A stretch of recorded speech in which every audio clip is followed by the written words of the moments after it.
I think the report is a really good report. I completely welcome the report and quite a number of the recommendations you have put forward.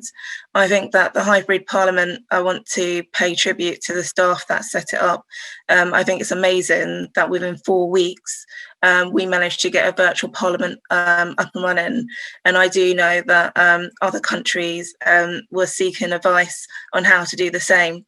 I think that one of the things that I found, having spoken to quite a number of colleagues of mine, one of the benefits of the virtual parliament was that we were all able to vote individually. We're now in a situation where essentially, because of the proxy votes, your whip will be doing all the votes for you. Technically, they vote the way that you want to do, the way that you want, and not go against that. But I mean, it's taken away my responsibility in terms of being accountable to my constituents, which I find quite frustrating. It was working perfectly fine, and I don't understand why it's not there. I think that in the report, it talks about diversity, which is completely important, because if you look at some of the during COVID, how COVID has impacted women to a very high standard, I'm seeing legislation that quite frankly is alienating a lot of women. So when originally when lockdown was being eased the first time round, there were a lot of sectors which were dominated by women, particularly in the beauty sector, that weren't really kind of being advocated for, and took quite a long time to kind of open. I've seen it in select committees where you don't see as much female representation. When those voices are absent, it means that bills are going through which don't necessarily cover issues that women are being affected. I also wanted to talk about the fact that just very recently, maternity leave is a big issue. I mean, it's 2021, we're in a situation that just very recently we were having a vote about maternity leave for ministers. And that's one of the things that, it raised a discussion where colleagues of mine, like Stella Creasy and Farrell Clark, talk about the fact that, they're both pregnant. Stella had to come out publicly quite early about the barriers, about the fact that it wasn't unfair, and she's been kind of campaigning this for a while. I know the first time when she was pregnant, she got a locus MP.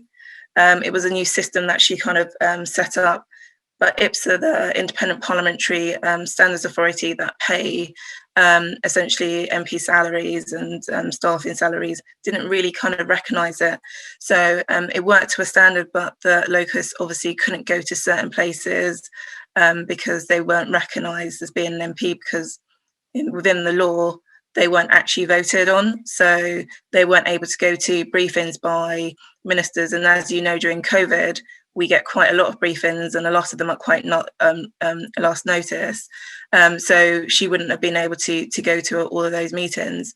I think that also, when we also talk about diversity, we also need to recognise people with disabilities, essentially everyone with under the protected characteristics.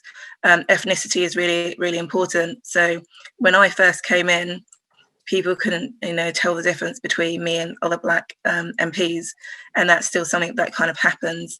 I remember I was outside the chamber talking to my colleague Rosella Alan Khan, and actually one of the MPs gave me a bag, asked me to hold his bag. When you're just in shock, but when you think about it, that kind of attitude is kind of normalised, particularly when it isn't diverse.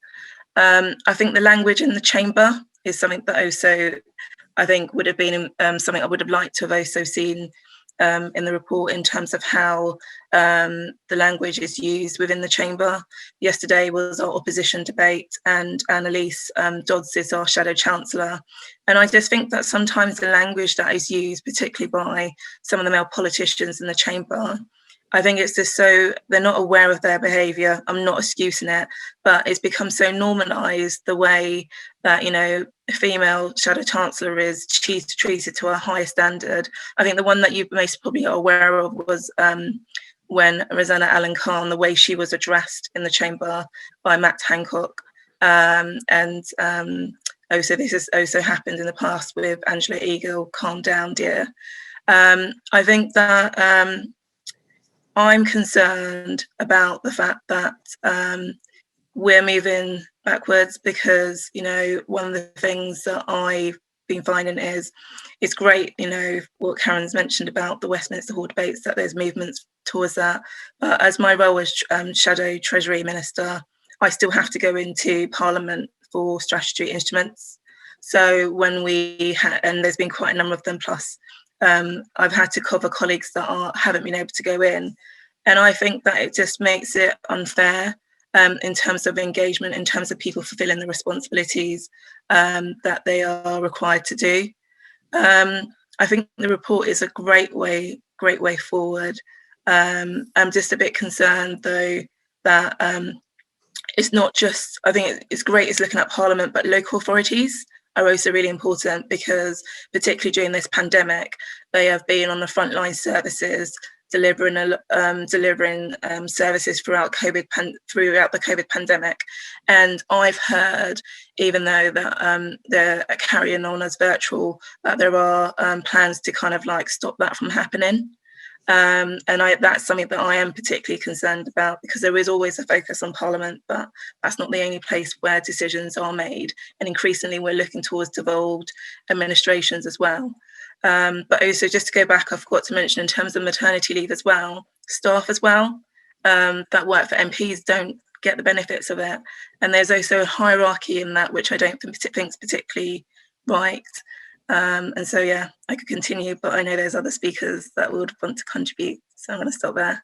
So thank you for having me.